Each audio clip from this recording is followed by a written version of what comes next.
ঠিকাদারের তালিকায় ইউএনওর নাম, প্রকল্পের কাজেও উঠেছে অনিয়ম দুর্নীতির অভিযোগ। এ নিয়ে তোলপাড় চলছে ঠাকুরগাঁওয়ে।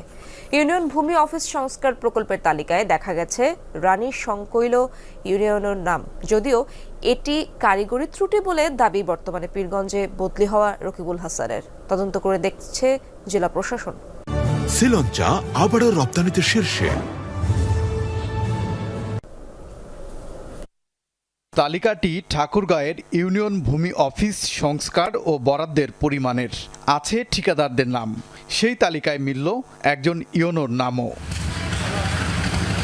2023-24 অর্থ বছরে জেলার 5 উপজেলার 16টি ইউনিয়ন ভূমি অফিস সংস্কার করা হয়।